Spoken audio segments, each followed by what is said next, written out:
Exquisite's Christmas Bonanza series. Dr. Jeffrey Lant. Good day, everyone. Merry Christmas to you if you are listening to this in advance of the holiday. This is one of 25 or so special articles on Christmas that I'll publish for you during this time, just up to Christmas and just after. Why so many? Because Christmas, of course, lends itself to any number of the points of view, vantage points. And I want you to think about Christmas in a new way. And so I've written this article called "Oh Little Town, Christmas Comes to Cambridge, Massachusetts, December 25th, 2011. 11:54 a.m., 20 degrees Fahrenheit, wind west by northwest, 8 miles per hour. Before I left on my Christmas walkabout at not quite 1 a.m. Eastern today, I turned on every light in my brilliantly lit house. On the lights in the hallway, thereby exposing in radiance the wistful picture of a young 18th century prince of the house of Wentworth Lindbergh, dead too soon, not even 20. He craves all the light I can give him, and that is much. On the lights, all the lights in the red drawing room. On the lights, all the lights in the green room. On the lights, all the lights in the blue room, from whence I am writing you now. For the chandelier throws out over 10,000 facets of light.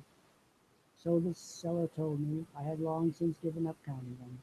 But their colors entrance, while its brilliant heat warms me. What kind of mania is this that demands every light lit, every treasure burnished, everything bold, audacious, polished, warm, and to my uttermost ability welcome? Just this. It is Christmas Day, this very day, this day of days, to come but once and go. And I am alive, ready, eager to take myself from here and see how 2011's Christmas is evolving from my vantage point in Cambridge, Massachusetts.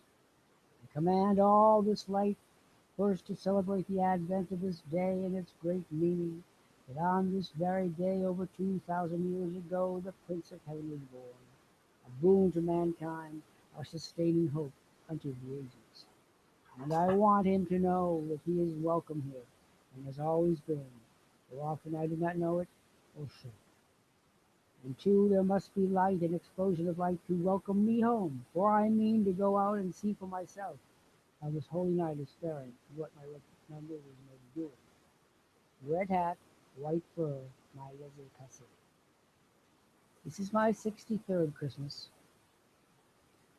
a year when my many friends worldwide of so many climes and countries offer their advice freely before I venture out into the dark and cold. Bundle up, says Mark Anderson. Remember to cover your ears. Proffers Dale Thompson. Don't stay out too long, offers David Mobile. Such words, each one on any other day, les majestés, convey care and love, and make me smile. A man like me knows well the warmth of such words, and how to conjure them. They cheer the heart so as no fire can. Age hath its wisdom and privileges, no one knows that better than I do, and I crave them as surely as sun or air, and different too. And so I put on the foolish Santa hat I was given by a young friend who looked rakish when he wore it, whereas I just looked silly. But I know that wearing it out this night of all nights will safely mark me as harmless, eccentric, a man who has imbibed too much of the day. Erroneous conclusions, to be sure, but useful when a man leaves his cozy house at midnight, his warm bed too, to venture out into the piercing cold of a Bay State Christmas in pursuit of. But you must come out in your snug world and along with me to see. Presents for me? In the lobby of my building, where I am now, I think, the senior resident or close to it, I see two boxes for me. These neat parcels, festooned by words like FedEx and UPS, and the numeric mysteries of their tracking systems, firmly established me as a card-carrying person of the middle classes and of means. Poor people shop at stores and carry home their packages, often on buses and late-running subways. Mine is sent by elevators and are driven by delivery men, exceptionally polite at this time of year, who say things like, "Something else for you, Dr. Lant. Somebody loves you." But I have no time for such packages now. I have a mission. Cold air, colder purity. The cold of midnight is piercing, but by no means the worst I have felt. The internet weather report, the only place I go for weather intelligence anymore, says the wind chill factor is 10 degrees Fahrenheit. I feel superior to that in further plunges, too. I am glad to take it and to know I can still take worse, more evidence of my evergreen condition of increasing importance as I get older.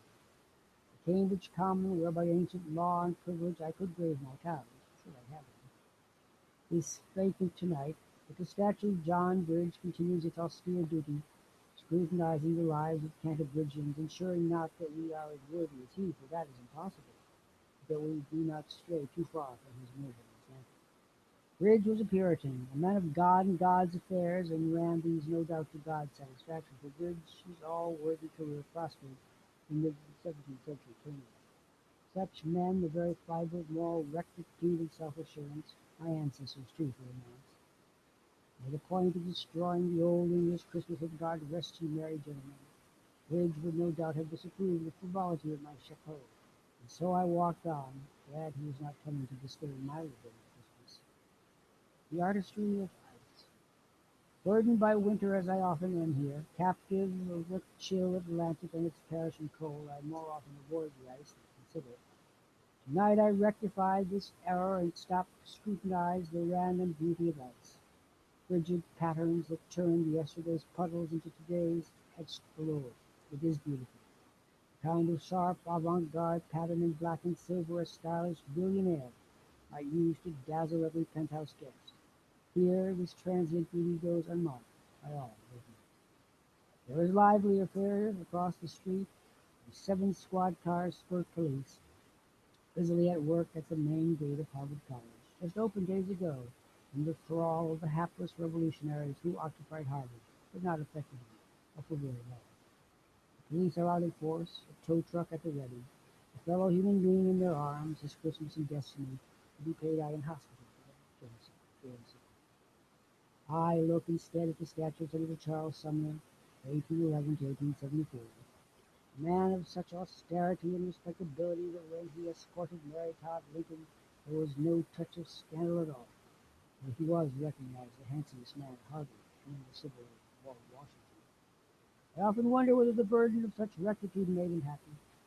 Certainly his statue does not show. He was cold in life, and perhaps the coldness of the statue is its truest aspect. I prefer to spend my Christmas night with another Harvard man, the Reverend Phillips Brooks, 1885 to 1893.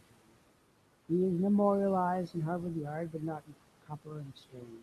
He is a memorial of people.